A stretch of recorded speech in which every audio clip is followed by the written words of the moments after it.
To find out what kinesthetic empathy is and the role it plays in dance movement therapy, let's look at what just happened.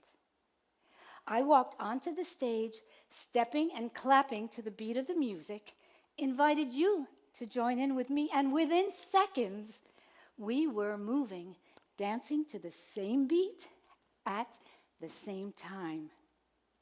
What we just did was engage a concept that indigenous cultures have known for centuries, perhaps even millennia. Shared rhythms and shared movements foster connection, group cohesion, and community. All of us know that physical activity makes us feel better. Now, we also know that moving to the same beat at the same time, being in sync or in synchrony as we just were, helps us feel connected. Whether we're sharing rhythms or movements, something inside of us wakes up. To engage kinesthetic empathy, dance movement therapists leverage this relational energy on a smaller scale.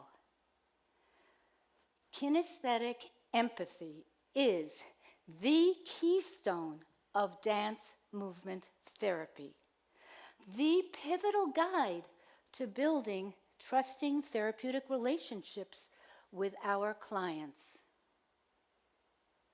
It also provides a framework for assessment and treatment.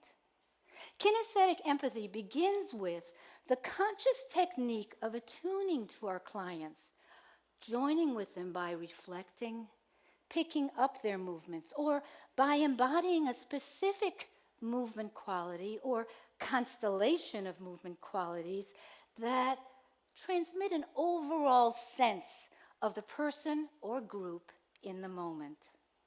Consider Paul, a 45-year-old successful businessman, father of 4 children, upstanding member of his church, organized and dressed for success.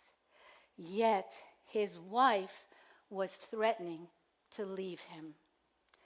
Depressed and feeling uncharacteristically out of control, Paul sought out individual dance movement therapy because he'd never felt comfortable dancing, kind of awkward. And his wife loved to dance. Clearly, Paul wanted to save his marriage. Paul was contained, his speech slow and deliberate. His tone of voice wasn't monotone, but it remained fairly even. He also wore a suit. I could see that even though he was wearing a suit, how held his upper body was. So I attuned to his nonverbal style, slowed down my more typical or preferred way of speaking, and reduced my normally intense tone and matched his pattern of breathing. After Paul indicated that he had little else to say, I invited him to walk alongside me to the easy beat of the same tune that we all just danced to. We walked together, side by side, for short periods of time, although Paul was able to keep the beat. Walking in unison for more than 30 seconds disquieted him. He could not sustain keeping the beat and stay in synchrony with me. I stayed alive to Paul's nonverbal expression in 3 ways. First, I attuned to his demeanor and nonverbal expression. Second, I joined him. We danced and walked together to the rhythm of the music. And third, I collected data. Using my training in dance and in movement observation and analysis to assess what would be best for Paul. As we walked together, I noticed how often he needed to take breaks from walking and moving in synchrony with me. So I thought, He needs to regroup. He's avoiding the feelings of connection that shared rhythms generate. A coping mechanism that must help him manage his discomfort. This way of coping may well have contributed to the disconnection between Paul and his wife. Maybe it even created it.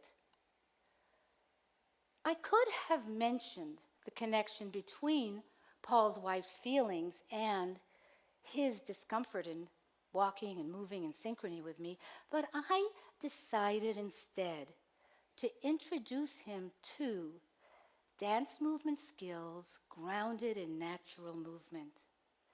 Skills that he could access with ease, use in his daily life to connect to himself, apply during periods of distress, skills that he could also use when, well, as anchors when working with me.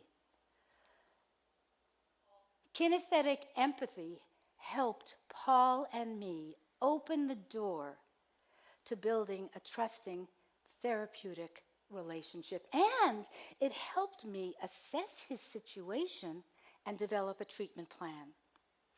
Engaging kinesthetic empathy in groups is similar. We pick up movements from the client, simple movements, hopefully available to all, but movements that also take into account the group's ethos or climate, or the group's stage of development. Whether we're working with groups or individuals, kinesthetic empathy progresses from the dance movement therapist's intentional use of mirroring and reflecting to the incorporation of subtle or not so subtle changes in the movement dialogue between therapist and client. The goal is to move beyond kinesthetic empathy as a technique to kinesthetic empathy as a resonant state. Dance movement therapists can sense when empathy has reached that resonant state, but we can also see it. There may be a surge in movements that occur at the same time, synchrony, or movements that occur one after the other, echoing. There may be an increase in shared rhythms, similar movement qualities, or in effortless turn-taking and turn-yielding, to name just a few nonverbal indicators. But dance movement therapists also talk. We are skilled in using verbal reflection, paraphrase, and empathy. Skills, helping skills, that we even apply while dancing. At times when Paul was dancing, he might cry or experience high-intensity emotions. My combining verbal and kinesthetic empathy helped him face his feelings.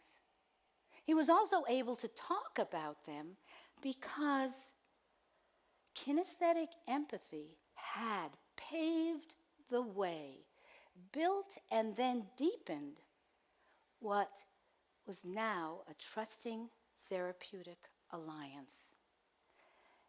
An alliance that prepared him for the meaningful conversations that he was now having in marriage counseling.